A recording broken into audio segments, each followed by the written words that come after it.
Welcome to this week's edition of World Crisis Radio. This is Webster Tarpley reporting here from Washington, D.C.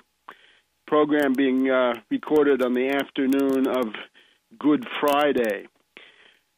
We now need to look at the sweeping changes in the world associated with the emerging alliance between Saudi Arabia and Pakistan, with, of course, Russia and China and perhaps other powers in the background.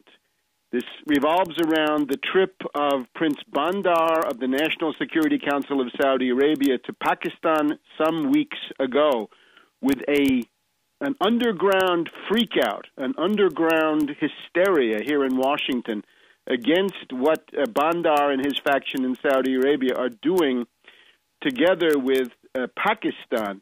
I would point to an op-ed in the Washington Post in the first 10 days of April by Martin Indyk. This is about the 8th or 9th of April. Martin Indyk, this strange Australian naturalized U.S. citizen, then ambassador to Israel, who put together an op-ed containing a pretty naked threat to overthrow the Saudi kingdom with a color revolution, people power coup, or just a CIA putsch, if he can do it. And the key line of this article is, the Saudi system is fragile.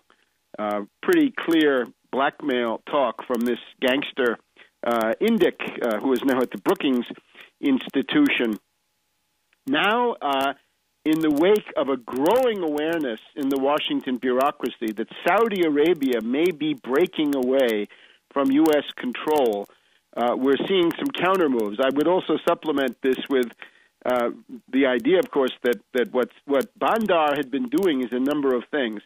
To try to get Pakistani troops, if necessary, a division of infantry, sent to Saudi Arabia in case the CIA tries to play the card of an all-out color revolution, or, as is more likely, tries to overthrow Saudi Arabia starting from the Yemen destabilization. If you have civil war in Yemen, you could generate armies, terrorist groups, irregular forces that could then easily enter Saudi Arabia. And similarly with Bahrain, trying to use that to engineer a clash between Saudi Arabia and Iran.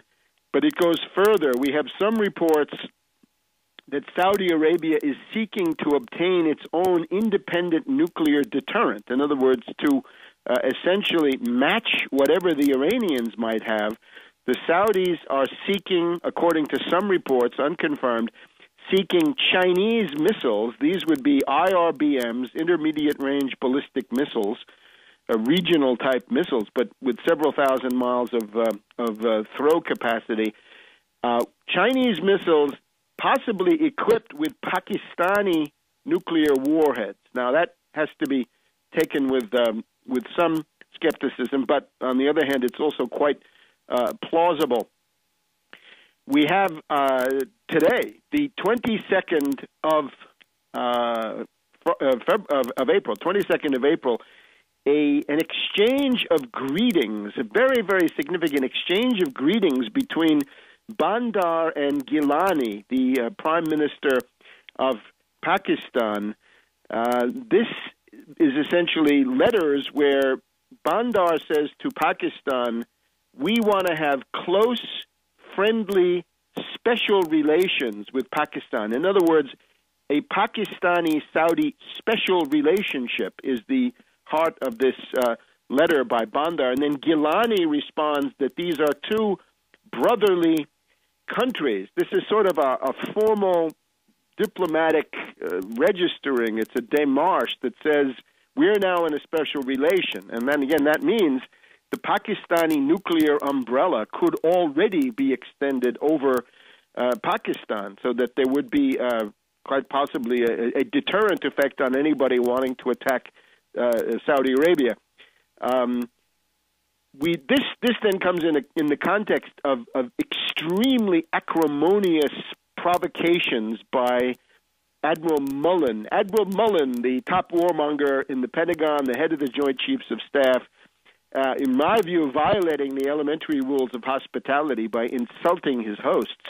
He goes to Islamabad, he visits Pakistan, and he engages in a series of provocation interviews with the Pakistani press, telling them, oh, your government consorts with terrorists. Your government is allied with the Haqqani network, the Haqqani network being a faction of the Taliban.